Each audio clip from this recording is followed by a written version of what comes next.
एक बार महात्मा बुद्ध एक गांव में अपने शिष्यों सहित घने पेड़ की छांव के नीचे बैठ थे।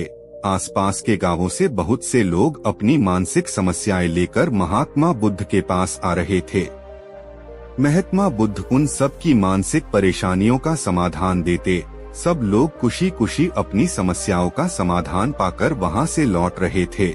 वहीं से कुछ दूर बैठा लोगों को बुद्ध के पास जाते देख एक दुखी भिखारी अपने भाग्य को कोसता हुआ यही सोचने लगा कि अभी कुछ देर पहले तो ये लोग दुखी मन से मुंह लटकाए उन महात्मा के पास गए थे और अब इतना खुश होकर कैसे वापस लौट रहे हैं।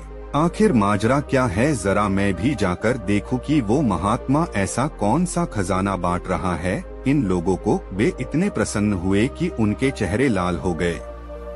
जब वो दुख भिखारी कुछ नजदीक गया तो उसने देखा कि ये महात्मा तो लोगों को प्रवचन देकर लोगों के दुख का निवारण कर रहे हैं। यह देखकर भिखारी के मन में भी तीव्र इच्छा हुई कि क्यों न मैं भी इन महात्मा को अपना दुख बताऊं।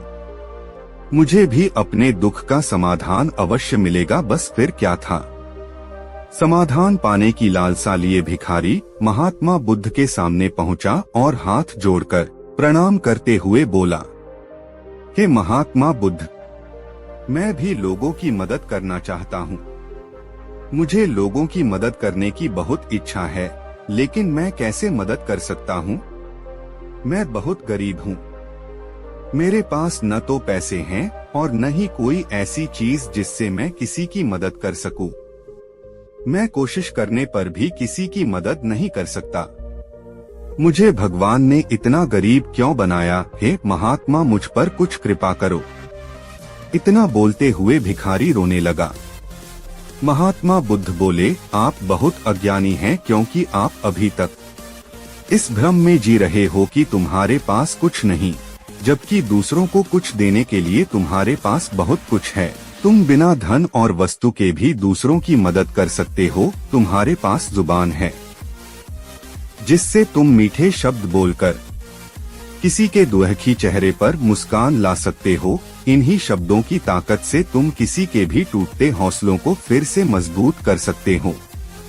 इन शब्दों की शक्ति से आप किसी के भी मन में सकारात्मक विचारधारा के बीज बो सकते हैं और उसे गलत रास्ते पर जाने से रोक सकते हैं।